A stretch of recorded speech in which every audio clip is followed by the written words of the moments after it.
বিসমিল্লাহির রহমানির রহিম। এটা লাগানোর সময়, এই জিনিসটা লাগানোর সময় প্রথমে এটাকে সিধা পারে, এটা সিধা পারে রেখে 2 সুত করে এটা এই কাঠটাকে মুড়ে দিতে হবে।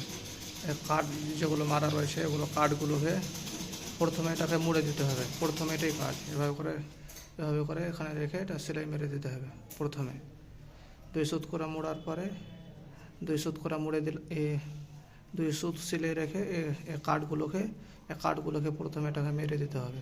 এই কাঠগুলোকে মেরে দিলাম সেলাই, এই কাঠগুলোকে সেলাই মেরে দিলাম চারো সেটে সেলাই মেরে দিলাম কাঠটাতে এভাবে করে কাঠটাতে সেলাই মেরে দিলাম।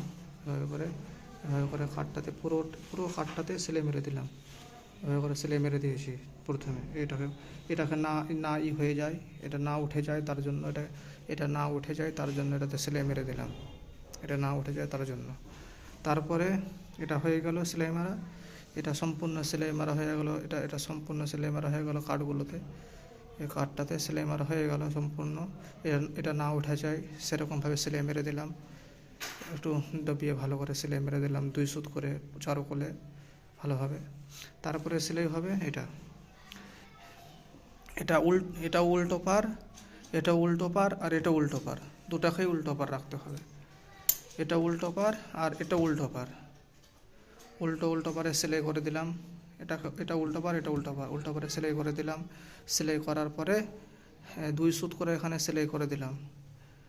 2 সুত করে সেলাই করে দিলাম। আর এখান থেকে 1.5 ইঞ্চি বাদ দিয়ে দিলাম। এখান থেকে 1.5 ইঞ্চি বাদ, আর পুরোটাতে এখান থেকে 2 সুত করে এখানে সেলাই আর এখানে সেলাই 2 সুত করে মেরে দিলাম। পুরোটাতে 2 সুত করে সেলাই মেরে দিলাম। তারপরে এখানে কেচি দিয়ে কেটে দিতে হবে। মিডিলে কেচি দিয়ে কেটে দিতে হবে। তারপরে চেন লাগবে।